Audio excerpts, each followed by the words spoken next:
Content ఉంటే cutout అవసరం లేదు, కటౌట్ ఉంటే కంటెంట్ లేకపోయినా పర్లేదు. ఈ థియరీస్ నుంచి ఎప్పుడు ఏ సినిమా హిట్ అవుతుందో చెప్పలేని పరిస్థితికి తాజాగా స్త్రీ 2 ఫిల్మ్ ఒక ఉదాహరణ. నా సినిమాలో లేనిది ఆ సినిమాలో ఏముంది? ఇవన్నీ విన్నప్పుడు మీ ప్రపంచం వేరుగా కనిపిస్తుంది. ఎక్కువ మంది అందరు యాక్టర్స్, డైరెక్టర్ పేరు కూడా ఎవరికి తెలియదు. దానికి 70 crores వచ్చిందంటే ప్రభాసు, అమితాబ్ బచ్చన్, దీపికా పడుకోన్, ఇషా పటాని, కమల్ హాసన్ వీళ్ళందరూ ఉండి 600 కోట్లతో సినిమా తీస్తే 600 కోట్లకి 700 కోట్లు రావడానికి 24 crores కి 78 crores ఫస్ట్ డేనే వచ్చేయడానికి పేర్లు చెప్పట్లేదు. పెద్ద పెద్ద స్టార్స్ అందరూ వాళ్ళ బాత్రూంలో మిర్రర్లో మౌన్ చూసుకుంటే అద్దంలో రాజ్ కుమార్ రావు కనిపిస్తాడని చెప్పారు. సో దీనికి మనం టైటిల్ కార్డ్ మార్చి స్త్రీ 2 ఆ రాజ్ కుమార్ రావు థ్రిల్లర్ అని వేయాలి. శ్రద్ధా కపూర్ ఫస్ట్ ఫీమేల్ లీడ్కి గ్రేటెస్ట్ ఓపెనింగ్ అని తను పెట్టింది ట్వీట్. అంటే రాజ్ కుమార్ రావు అసలు ఏమైనా షేక్ అయిందా స్టార్ సిస్టమ్ని ఛాలెంజ్ చేసే? దాంతో రిలీజ్ అయిన అక్షయ్ కుమార్ సినిమాకి 5 కోట్లు వచ్చింది. 5.5 కోట్లు అంతా జాన్ అబ్రహం సినిమాకి వచ్చింది అదే రోజు. ఆడియన్స్ టేస్ట్లు ర్యాపిడ్గా మారుతున్న వాట్ ఎవర్ ఆ ప్రిఫరెన్సెస్ అండ్ ప్రయారిటీస్ని cinema industry most of the time map చేయలేకపోతున్నారు. ఆడియన్స్ మధ్యలో ఉన్నవాడికి రిలేటివ్గా ఎక్కువ తెలియడానికి ఛాన్స్ ఉంది. లోపల ఉన్నప్పుడు వాళ్ళ వ్యూ పాయింట్ వేరు ఉంటుంది. మన సినిమాలో హీరో ఊరికేలా తల తిప్పితే కూడా దానికి ఒక ఎఫెక్ట్. రాజమౌళి ఏం చేశాడంటే సేఫ్టీ నెట్ చాలా పెద్దది ఇచ్చాడు.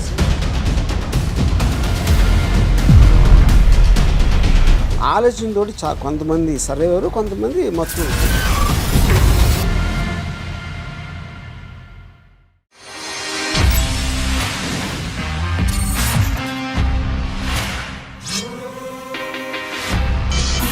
మరి తీసేవాళ్ళు ఇప్పుడు నెక్స్ట్ ఎవరైనా హీరో రెమ్యునరేషన్ ఒక సిరీస్ ఆఫ్ ఫ్లాప్స్ తర్వాత తగ్గించుకునే సందర్భాలు ఉండుంటాయి ఆర్జీవి గారు?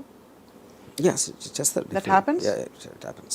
When the market is not doing yeah. ఎందుకంటే అప్పుడు ఏం చేస్తారంటే ఇప్పుడు ఇంత ఇస్తామండి సినిమా హిట్ అయితే అంత ఇస్తామని ఇలాంటి కొన్ని డీల్స్ పెట్టుకుంటారు. కొంచెం అదే క్లాజులు బ్యాక్ ఎండ్ అలాంటి.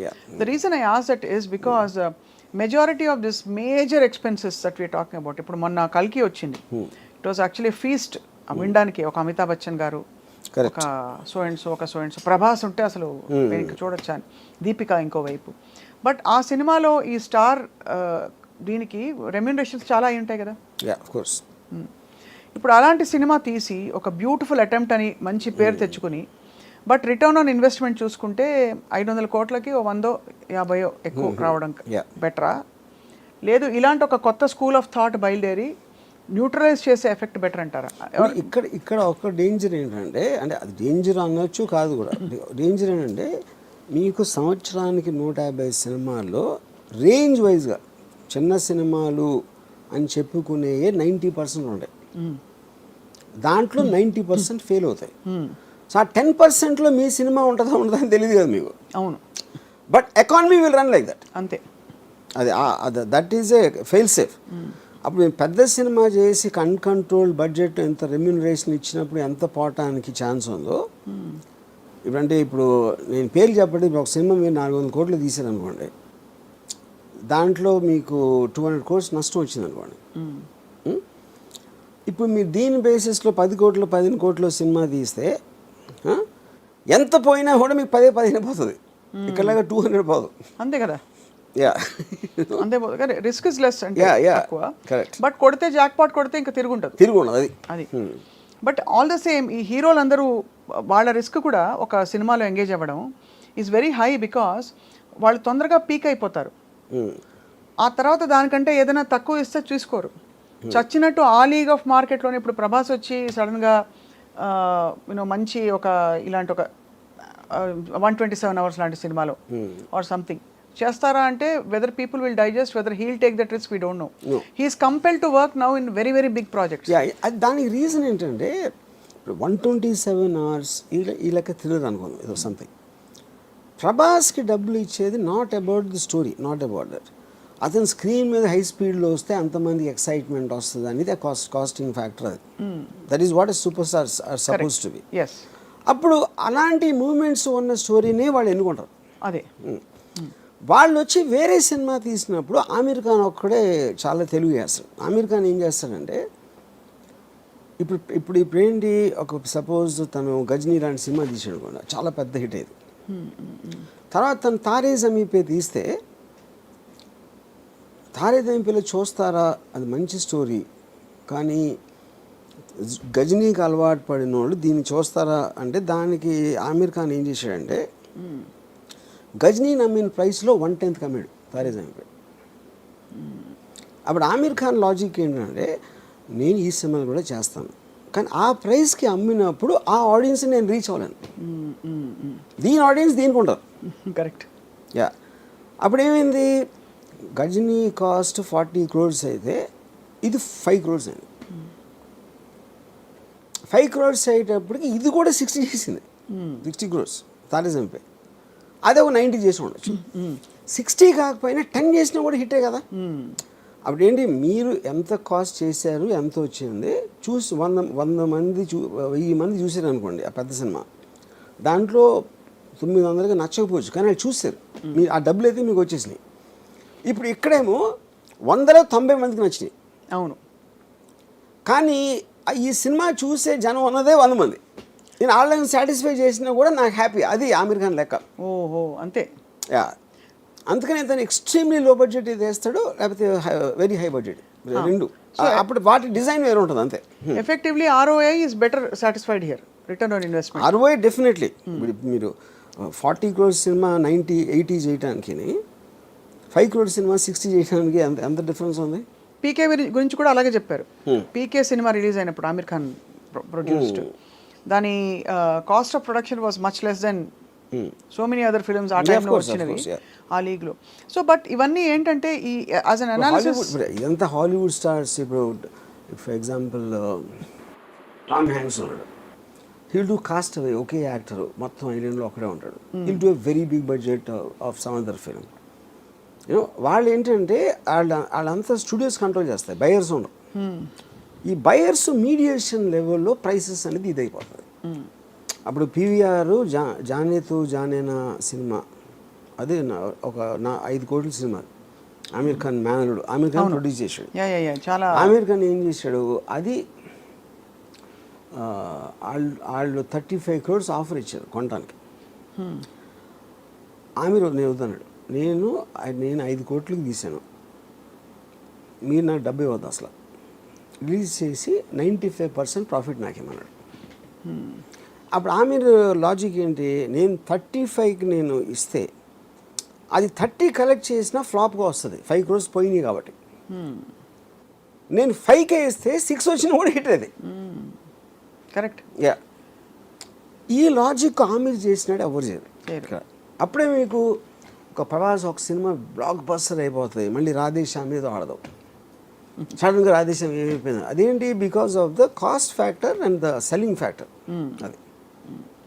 సో మేము ఎంత పెట్టి తీసాం, ఇలా అద్భుతమైన గ్రాఫిక్స్, అసలు ఎవ్వరూ కనివిని ఎరుగని కొత్త కొత్త జంతువుల్ని కూడా తీసుకొచ్చేసాం గ్రాఫిక్స్తో, లేకపోతే ఫలానా లొకేషన్స్లో తీసాం ఒకప్పుడు, ఇవన్నీ కంప్లీట్లీ ఇల్లాజికల్ అనిపిస్తుంది మీరు చెప్తున్న, ప్రపోజ్ చేస్తున్న మోడల్స్ని బట్టి చూస్తే. It is finally logical. I won't say, అంటే అది మార్కెట్ ట్రెండ్ అప్పుడు అంతే. మార్కెట్ ట్రెండ్, అందులో కూడా వర్కౌట్ అయినా ఉన్నాయి కదా. ఉంటాయి కరెక్ట్. సో అంటే ఎందుకు అడుగుతున్నానంటే ఇప్పుడు అంటే ఇప్పుడు ఇది ఇందులో ఇందాక చెప్పినట్టు కొత్తదనం ఏంటంటే ఓపెనింగ్ డే తీసుకోవడం అనేది ఇంతవరకు జరగలేదు, ఫస్ట్ టైం జరిగింది. Opening day is only relegated to extraordinarily visual cost పెట్టి. ఇప్పుడు బాహుబలి ఆల్సో హిందీలో it is a newcomers people. Prabhas తెలియదు హిందీలో, రానా తెలియదు, రాజమౌళి కూడా తెలియదు, కానీ ఇది ఎక్స్ట్రావగాన్స్గా అనిపించింది. Never before seen visual effects, production value అనేది హిందీ సినిమాలో ఎవరు చూడాల. స్ట్రీట్ అది కూడా కాదు కదా, అది అదే దెయ్యం సినిమా, అది దెయ్యం సినిమా 24 hour ఫిల్మ్, అది అది అది చెప్పేది. సో ఇదొక shocker and definitely a case study. It's direction changer. ఎందుకంటే అంత రిటర్న్స్ వస్తాయి కరెక్ట్గా ఉంటే చాలామంది ఇన్వెస్టర్స్ అట్రాక్ట్ అవుతారు. ఫర్ స్మాలర్ సినిమా ఎంత చేసిన 2-3 కోట్లు దానికి ఎందుకు మనం ఎంత పెట్టి ఆ టెన్షన్ అని అనుకునే వాళ్ళు, దెబ్బ కొట్టిందంటే ఎంత రావటానికి ఛాన్స్ ఉందనేది it will create a new market for that. అవును, ఎందుకంటే ఎక్కడో విన్నాం సార్, ఇప్పుడు ఒక పెద్ద స్టార్ని ఎంగేజ్ చేయడం అంటే దాంతో వచ్చే అన్సీన్ కాస్ట్ బోల్డ్ అంత స్ట్రెస్, వాళ్ళ మేకప్ మ్యాన్లను చూసుకోవడం. కానీ అది it's part of the coterie కదా. That I don't believe. ఇప్పుడు నా పాయింట్, మీరు 100 కోట్లు హీరోకి ఇచ్చినప్పుడు ఇవన్నీ కలిపి తిప్పి కొడితే ఇంకొక 5 కోట్లు అవుతుంది. అవును. నేను ఎక్కడో మీరు అంత పెద్ద స్టార్ని తీసుకొచ్చి మీరు మళ్ళీ ఫిల్మ్ నగర్లో మేకప్ మ్యాన్ చీప్గా ఆడ పెడతారా? That is non issue. ఎందుకంటే మీరు ఆ రూట్లోకి వెళ్తే అవన్నీ అన్అవాయిడబుల్ థింగ్స్ అయ్యి. అంటే ఇంట్రెస్టింగ్లీ ఇదే టైంలో ఒక రీల్ రౌండ్స్ చేస్తుంది పాతది. బాహుబలి టైంలో మన రమ్యకృష్ణ గారి పాత్రని శ్రీదేవి గారికి ఆఫర్ చేశారని రాజమౌళి గారు చెప్పారు అది ఓపెన్లో ఒక ఇంటర్వ్యూలో. బట్ ఆవిడతో వచ్చిన అసోసియేటెడ్ కాస్ట్, అంత పెద్ద స్టార్ని తీసుకురావడం, అది ఇట్ వాజ్ అన్బిలీవబుల్ అని చెప్పి ఆవిడని డ్రాప్ చేసుకుని రమ్యకృష్ణ గారిని కాస్ట్ చేస్తే ఆవిడే ఆ పాత్ర కోసం ఆవిడే పుట్టారన్నట్టు వర్కౌట్ అయిపోయింది. బట్ అంటే the reason I'm asking is, so not always is the star combination decision. అది చాలా సార్లు అయింది. That is a very very well known fact అది. సో ఇప్పుడు మీరు సినిమా స్టార్ట్ అవ్వకముందుకున్న డెసిషన్కి సినిమా ఫైనల్ ఎఫెక్ట్, ఇప్పుడు చాలామంది శ్రీదేవి గారు ఉంటే అంత వర్కౌట్ అయ్యేది కాకపోవచ్చు అని అంటారు ఇప్పుడు. ఎందుకంటే ఎఫెక్ట్ చూశారు కాబట్టి, ఆల్రెడీ ఫినిష్డ్ ఎఫెక్ట్ చూశారు కాబట్టి, యూనో. యా. సో మీరు ఎలా అప్రోచ్ చేస్తారు వర్మ గారు మీ ప్రాజెక్ట్స్ని? మీరు do you look at it like a business are? I have never done film on both cases. నాకు ఎక్సైట్మెంట్ కలిగించిన సబ్జెక్ట్ లాగా నేను చేశాను. ఇప్పుడు ఫర్ ఎగ్జాంపుల్ నేను ఇప్పుడు శివ ఉందనుకోండి, ఆ రోజుల్లో అంటే ఎగ్జాక్ట్గా నేను చెప్పలేను కానీ హాఫ్ అని ఉంటుంది. ఇది మామూలుగా అన్నపూర్ణ స్టూడియోస్ ఖర్చు పెట్టే ఆ టైంలో నేను అది బడ్జెట్ తగ్గించాలన్న ఉద్దేశం కాదు. ఆ సినిమాకి అంతే. నేను ఒక వీధిలో అంటే రియలిజం ఉంటుంది, ఎగ్జిస్టింగ్ ఇరానీ కేఫ్లో తీస్తే బాగుంటుంది. నేను ఇప్పుడు ఇరానీ కేఫే సెట్ వేస్తే మంచి బాగా లైటింగ్ అంతా చేస్తే అది శివాయి అవ్వదు. ఆ దృష్టితోటి నేను budget conscious, not about saving money. We will spend for what is required. Same thing అలాగే సత్య చేశాను. అబ్సల్యూట్లీ లొకేషన్స్ అన్నీ RE2 కెమెరాతోటి, కొన్ని సీన్స్ 5-6 ఉన్నారు యూనిట్ మెంబర్లు అంతే. Because to maintain that authenticity. Correct. ఇప్పుడంటే ఎప్పుడైతే మీ దగ్గర ఇంత మార్కెట్లోంచి ఇంత డబ్బులు వస్తాయని ముందే మీకు గ్యారంటీ ఉన్నప్పుడు, ముందే మీరు అనుకున్నప్పుడు, you will waste the money. Correct. That is a problem. అది అంటే because somewhere we have annoyingly made a statement. ఇప్పుడు ఒక ఎగ్జాంపుల్ చెప్తాను మీకు. మాజిద్ మెమన్ అని ఇరానియన్ డైరెక్టర్. సో తను చిల్డ్రన్ ఆఫ్ గాడ్ అని ఒక సినిమా తీసాడు. అది ఇండియన్ మనీ వాల్యూలో 40 lakhs తీసాడు సినిమా. యా. అంటే కొన్ని రియల్ లొకేషన్స్, రియల్ పీపుల్, అతను చాలాసార్లు ప్రొఫెషనల్ యాక్టర్స్ని తీసుకోడు అసలు. అది మ్యాసివ్ హిట్ అయిపోయింది ఇంటర్నేషనల్ ఫిల్మ్ సర్క్యూట్స్, అంటే సెలెక్టెడ్ మార్కెట్స్. దాంట్లో ఆల్మోస్ట్ ఈ సేల్స్ కంపెనీస్ అన్నీ కలిసి $40 million రెవెన్యూ వచ్చింది ఆ సినిమాకి. అది బాంబేలో ఒక ప్రొడ్యూసరు దాని రైట్స్ కొన్నాడు 3.5 crores. ఇది 40 lakh ఒరిజినల్ కాస్ట్ అయితే 3.5 crores రైట్స్ కొన్నాడు. కొని ఈ తారే జమీ పేలో యాక్ట్ చేసిన పిల్లడు ఎవరుతున్నాడు, దర్శిల్ జాఫరీ అని, వాడికి 2 కోట్లు ఇచ్చి బుక్ చేశాడు ఆ పిల్లోడిని. ప్రియను డైరెక్టర్. ఇప్పుడు ఈ రెమ్యునరేషన్స్, రైట్స్, మేకింగ్ అన్నీ కలిపి without publicity it costed around 15 crores. పబ్లిసిటీకి ఇంకో 10 ఖర్చుపోయాడు, 25. ఇది 40 lakhs సినిమా 25 crores అయింది ఇప్పుడు ఇక్కడ ఇండియాలో. అయిన తర్వాత దాని పేరు ఏం పెట్టాడు, తరరం పంపం. ఎందుకు తరరం పంపం పెట్టాడంటే అది పెద్ద హిట్ సాంగ్. దాంట్లో మన ఆమిర్ ఖాన్ ఇప్పుడు చెప్పాను కదా, తారే జమీన్ పర్. దాంట్లో పెద్ద హిట్ ఆ సాంగ్ మూలాన అందరికి దగ్గరికి వెళ్తుంది అని ఆడ ఉద్దేశం. వీడికి 2 కోట్లు ఎందుకు ఇచ్చావు అని అడిగాను దర్శిల్ జాఫ్రీకి. సార్ ఇప్పుడు ఆమిర్ ఖాన్ కోసం వచ్చి ఉండొచ్చు, కానీ వచ్చిన ప్రతి ఒక్కళ్ళకి ఆమిర్ ఖాన్ ఎంతో దానికన్నా ఎక్కువ వీడు నచ్చాడు అంటాడు వాడు ఈ దర్శిల్ జాఫ్రీ. అందుకని వాడు నెక్స్ట్ పిక్చర్కి వాళ్ళందరూ ఆమిర్ ఖాన్ ఆడియన్స్కి నేను 2 కోట్లు తీసుకుంటున్నానని అతని లెక్క. ఓకే, ఇది ఒకటి. ఇంకోటి ఏం చేశాడు, మొత్తం సినిమా అంతా ఇన్ఫిల్మ్ యాడ్స్, క్యాడ్బరీ చాక్లెట్, ఇది మీ మిల్క్, అది అదేదో ఈ చిల్డ్రన్ ప్రోడక్ట్స్ అన్నీ నింపేశాడు దాంట్లో. ఇన్ఫిల్మ్ యాడ్స్ లాగా పెట్టి దాని నుంచి తీసుకోవడానికి. ఫైనల్గా రిలీజ్ చేస్తే మొత్తం 25 కోట్లు పోయినాయి. ఆ 40 లక్షల్లో తీసి $40 million అది 25 కోట్లు చేసి 25 కోట్లు పోయినాయి. అప్పుడు నాకు ఒకటి చెప్పాడు బాంబేలో, ఏంటి ఎంత తేడా వచ్చిందంటే, నేను మాజిద్ మమ్మీను పిల్లల కోసం తీసాడు సినిమా, ఈయన పిల్లల నుంచి డబ్బులు చేసుకోవడానికి తీసాడు. అది ప్రైమరీ ఇంటెన్షన్ డిఫరెన్స్ ఏంటంటే అది యూనో. సో ఇప్పుడు మీకు మల్టిపుల్ ఆబ్జెక్టివ్స్ ఉంటాయి సినిమా ఇండస్ట్రీలో. అవును. ఒకళ్ళేమో అసలు ఎంత కమ్మేయాలి సినిమా, ఎంత ప్రాఫిట్ వచ్చేయాలి, ఇంత కొనరు నా సినిమా అని చెప్పడానికి. ఇప్పుడు మీకు హాలీవుడ్లో దే గో డైరెక్ట్లీ, వాళ్ళు మీడియా డీటెయిల్స్ ఉండరు, వాళ్ళు they will take real time. ఇప్పుడు ఈ ఫోన్ చేసాడు అనుకోండి, ఫోన్ కంపెనీ డబ్బు ఎక్కడి నుంచి వస్తుంది, డైరెక్ట్గా మీరు కొంటేనే స్టేజెస్లో వెళ్తుంది అక్కడికి. So the product has to work in any manufacturing థింగ్లో. ఫిలింలో ఏంటి, మీరు బయ్యర్ కోసం తీస్తున్నారు అంతే కదా. బయ్యర్ కోసం తీసినప్పుడు వాడు మనకి ఎంత ఇస్తాడు, వాడిని ఇంప్రెస్ చేయడానికి అనేది ఎక్కడో సబ్ కాన్షియస్గా that becomes a bigger point than the actual film. మర్చిపోతారు చాలాసార్లు. అవును, ఫిల్మ్ ఏం చేస్తున్నాం అని. కరెక్ట్. అంటే honesty in a certain way, honesty అంటారు కదా. అంటే అందరికీ జనాలు నచ్చాలని ఉంటుంది, అది కాదు. But you can forget and easily divert your attention from the main point. మీరు అసలు స్టోరీ ఎందుకు చేస్తున్నారు అని మీకు ఫస్ట్లో అన్న ఇంట్రెస్ట్ ఇంటెన్షన్ అని చెప్పి, if it gets carried away అది చివరికి వచ్చేవారు మీకే తెలియదు అందరికీ. నేను కూడా దాంట్లో కొంచెం చేయి దాటిపోతుంది. ఒక పర్టికులర్ టైంలో మీరు మర్చిపోతారు అసలు మీరు ఎందుకు తీద్దాం అనుకున్నారు అనేది. That's why I feel it's honesty, and that's why newer film makers వాళ్ళలో అది రీటైన్ అవుతుంది కొంతలో కొంత.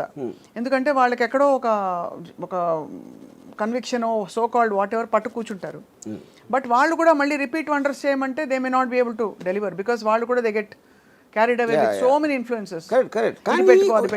ఇంకో పాయింట్ ఏంటంటే ఇది చాలాసార్లు వర్కౌట్ కూడా అవ్వచ్చు. అంటే మీరు ఫిలిం ఎందుకు తీశారు, వాళ్ళు ఎందుకు చూశారు అనే దాంట్లో చాలాసార్లు డిస్కనెక్ట్ ఉంటుంది. ఇప్పుడు for example in Ardh Satya, one of the most influential films. అవును, స్మితా పాటిల్, ఓంపురి. అది నేను ఆల్మోస్ట్ ఒక 7-8 సార్లు చూసుంటాను సినిమా.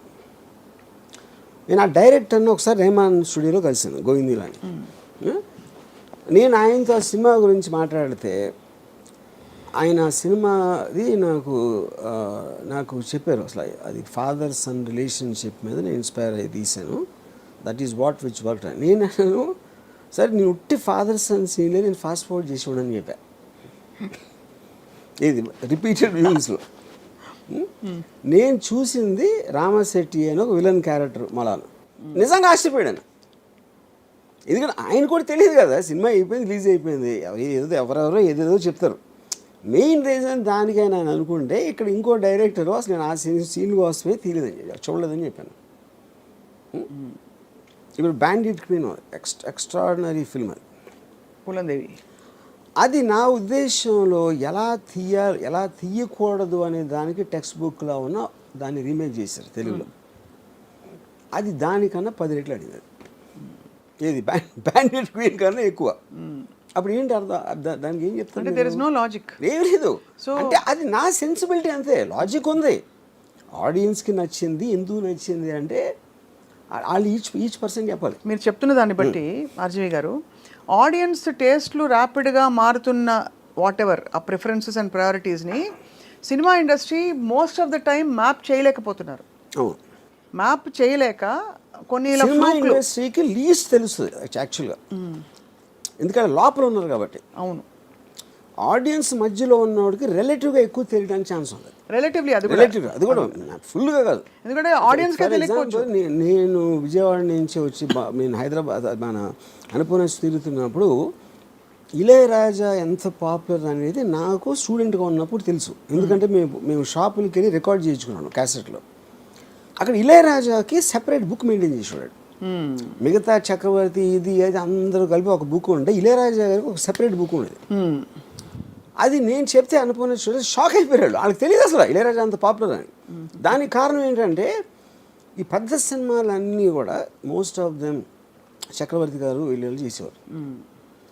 ఈ వంశీ గారి ఇలాంటి అంటే ఒక లో బడ్జెట్ సినిమాలు అన్వేషణ ఇలాంటివి వచ్చి ఆ టైంలో ఏదో బాగానే ఉందంట. అప్పుడు దాని కలెక్షన్స్ ఏంటున్నారు కానీ మ్యూజిక్ జనాల్లో ఉన్న పాపులారిటీ గురించి తెలీదు.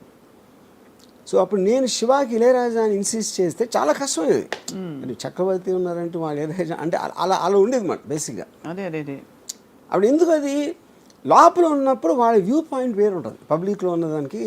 మీరు అప్పటికి బయట ఉన్నారు కాబట్టి మీకు తెలిసింది అది. ఎప్పుడైతే నేను లోపలికి వచ్చానో నాదే పరిస్థితి. మీరు అట్లీస్ట్ యు హావ్ బీన్ మీరు నచ్చిన సినిమా అది ఏమైనా అవ్వని అనే ఒక నాకు వచ్చింది అది. నేను ఇంటెన్షన్తో నేను హిట్ అయిపోవాలి, డబ్బులు సంపాదించాలి, నాకు అవార్డు వచ్చేయాలి అలా అని నేను ఎప్పుడు సినిమా చేయలేదు. అది నా పర్సనాలిటీ ట్రేట్ అంతే. అది తప్ప ఒప్పని కూడా అంటలా. సో ఇప్పుడు ఒక చిన్న జోక్ వేయచ్చా మీరు పర్మిషన్ ఇస్తే? సో ఆర్టిఫిషియల్ ఇంటెలిజెన్స్ అడిగితే స్త్రీ ఎందుకు ఆడింది అని అది ఇచ్చిన ఆన్సర్ ఏంటంటే దేశం అంతా ఆర్జీవీలా మారిపోతుందని. ఎందుకు ఆర్జీవీ స్త్రీని బాగా చూస్తారు కాబట్టి. అందులో స్త్రీ అందుకే నేను జోక్ అని చెప్పాను సార్. అదే కాదు, నేను ఎలా స్త్రీనో చూస్తాను అలాంటి స్త్రీ లేదు దాంట్లో ఫస్ట్. ఓహో అయితే ఈ టాపిక్ ఎక్కడతో మరి ఆ జోక్ని. బట్ సీరియస్లీ ఇట్స్ యాక్చువల్లీ మీరు అన్నట్టు ఇట్ ఇస్ ఛాలెంజింగ్. అంటే ఇప్పుడు ఫిల్మ్ మేకర్స్కి చాలా it's a lot of pressure, especially ఒక దారుణమైన పెద్ద సినిమా తీసేశాక ఇంకా తర్వాత ఇప్పుడు గద్దర్ 2, యానిమల్, స్త్రీ 2,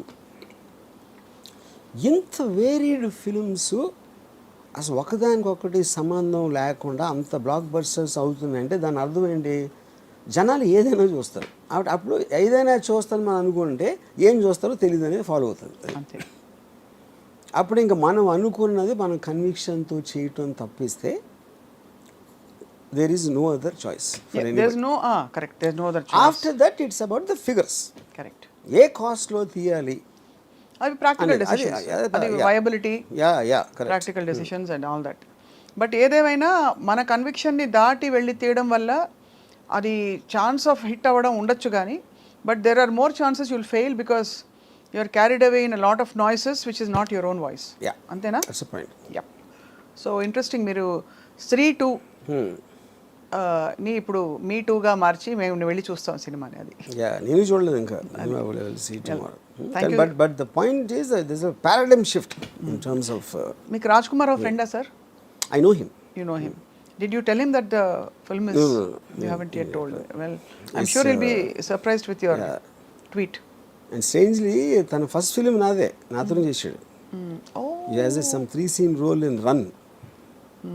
Yeah.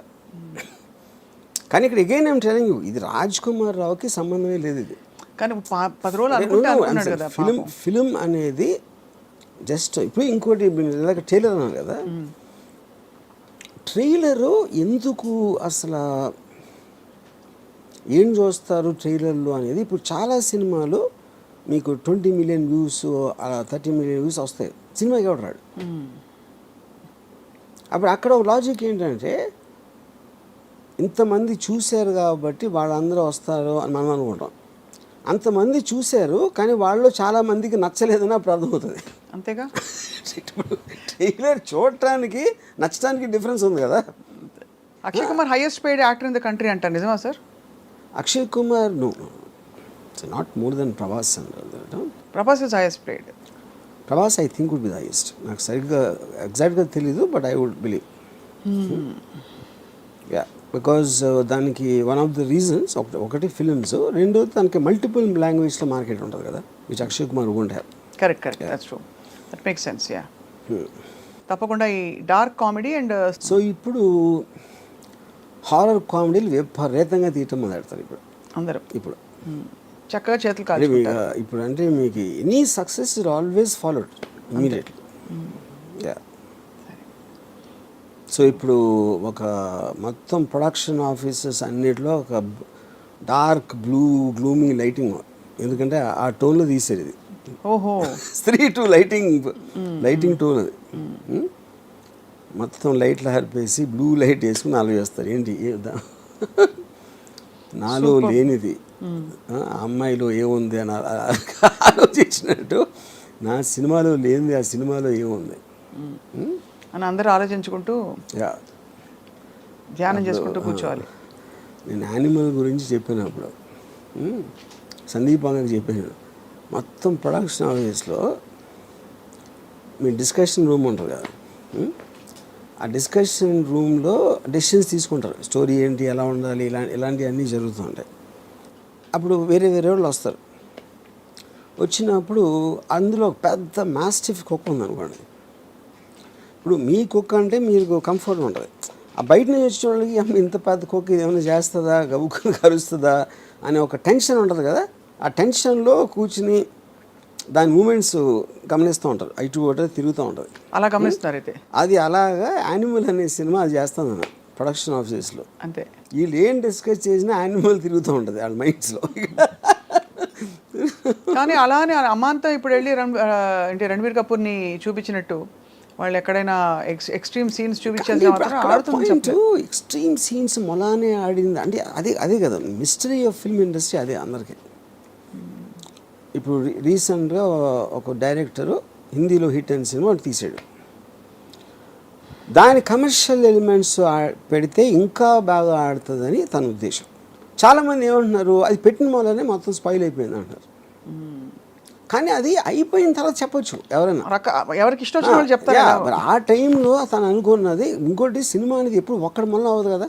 అవును, హీరోకి నచ్చింది, కనుక ప్రొడ్యూసర్స్ నచ్చింది, అందరూ కలిసి యాక్సెప్ట్ చేసిన తర్వాతే కదా జరిగేది. అది ఏ సినిమా కూడా ఒక్క డెసిషన్ అవ్వదు ఇప్పుడు అంత ఈజీగా, యూనో. సో అప్పుడు ఒకవేళ హిట్ అయిపోయింది అనుకోండి, ఇది అది భలే పట్టాడు రా ఫోన్లో, ఉన్నదాన్ని బెటర్ చేసాడు అంటారు. ఇప్పుడేమో ఉన్నదాన్ని చెడగొట్టాడు అంటారు అందరూ. అది పాయింట్. సో దీనికి మనం టైటిల్ కార్డ్ మార్చి స్త్రీ 2 ఆ రాజ్ కుమార్ రావు థ్రిల్లర్ అని వేయాలి.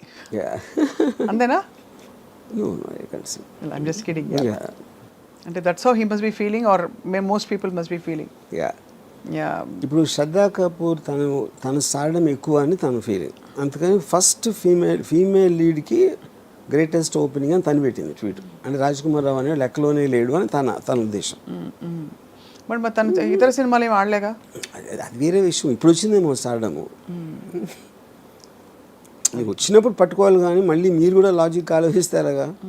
ఇది ఏఐ తేల్చలేకపోతే డెఫినెట్గా ఫస్ట్ ఆఫ్ ఆల్ ఏ జ్యోతిష్యం చెప్పదు.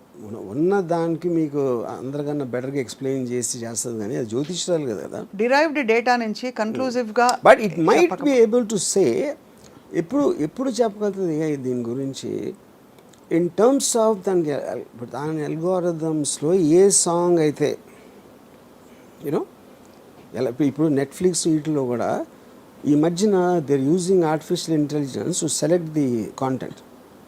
అవును, అదేం చేస్తుందంటే పారామీటర్స్లో ఏమేమి స్టోరీలో ఉన్నాయి జానర్ వైజ్గా, దీని వైజ్గా, దాని వైజ్గా అది స్టడీ చేసి దానికొని ఎంత బేసిస్లో ఎలాంటి సినిమాలు ఎక్కువ, ఎలాంటి సీన్లు ఎక్కువ చూస్తున్నారు, ఏ యాక్టర్ని ఎక్కువసేపు, ఇదంతా క్యాలిక్యులేట్ చేసి చెప్తుంది. అలాంటి చూసి చెప్తుంది. కాబట్టి AI is only derived data.